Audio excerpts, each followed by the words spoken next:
Speaker, tēnā koe, e mihi kāna ki ngā kōrero puta waha hone. Tēnā koe. Mr. Speaker, I was glad to see that Hone Hareura was kept on the chain. He was playing poodle and under strict direction from his leaders.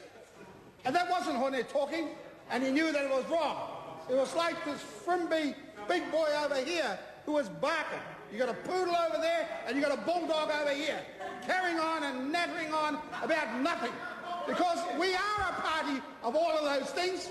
We are a party who care about all sorts of people and are not that selective just to pitch out the rich boys and never mind anybody else. And that's what Hone has fallen for. Because at the end of the day, let's go back to the UN Declaration, Mr. Jerry. This is what the Prime Minister said, Mr. Speaker, quite clearly, unequivocal. I think it is important to understand that the Declaration on the Rights of Indigenous People is just that. It is a declaration. It is not a treaty. It is not a covenant, and one does not actually sign up to it. It is an expression of aspiration. It will have no, and this is the important part, no impact on New Zealand law and no impact on the constitutional framework. That's what the National Party is saying.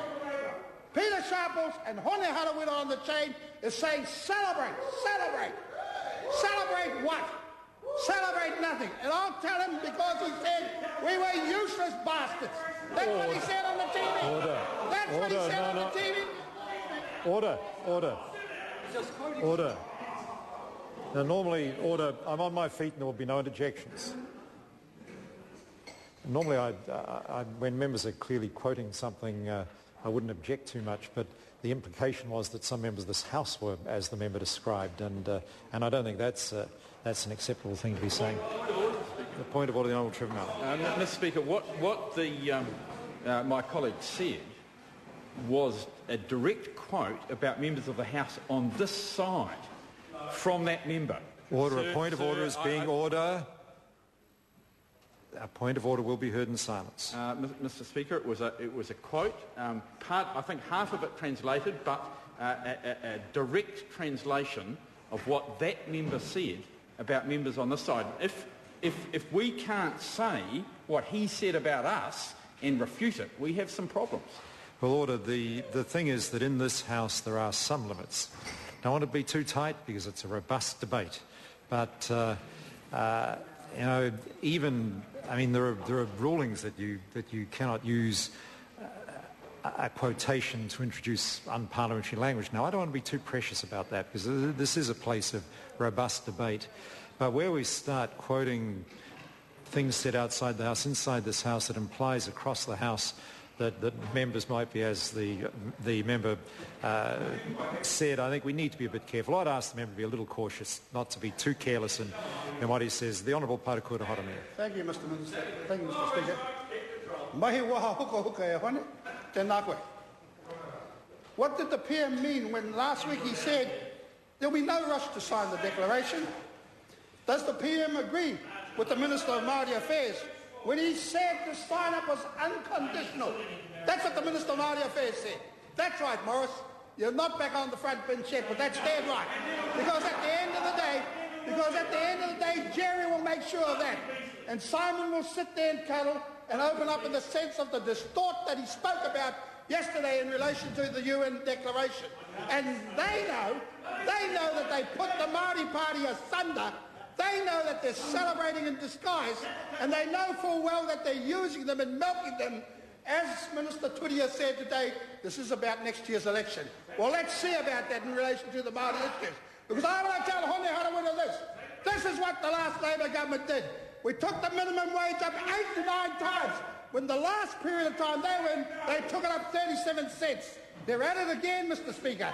They're at it again with the GST, the ACC, and all of those issues that are relevant. We brought in maternity leave, 14 weeks. We did all of those things. We halved the Māori unemployment. What has Hone Harawira got to say about carrying one of the highest unemployment rates in North Auckland? Even though the Minister Paula Bennett says we've got 11,000 off, even though it's benefit shuffling and we're down. What has she got to say to the 43% Māori who are unemployed under the age of 24? 7 points off 50%. Half of all those people. It is near triple since this government has come in. What's the UN Convention got to do about that? How's it going to make a difference? That's what is relevant. That's relevant, Hone. And you know it, Hone. You know... Order. Now look, the member is an experienced member. He cannot point the finger across the House and say, you know, because the member is referring to the Speaker and must not do that because it leads to disorder. The Honourable Parakura Horomia. That member knows that and he understands it very well. And it is hurting, having worked over a period of time with Hone Harawira, to see him be led. And that's what happened here today. You know, I'm thinking hard about what we can do. What is being done for Māori? The tertiary qualification, Hone, it takes Māori a year and 3 months longer to qualify, for whatever reason. We could blame colonisation. We could blame Jerry for being a woodwork teacher. We could blame anybody else. But we won't.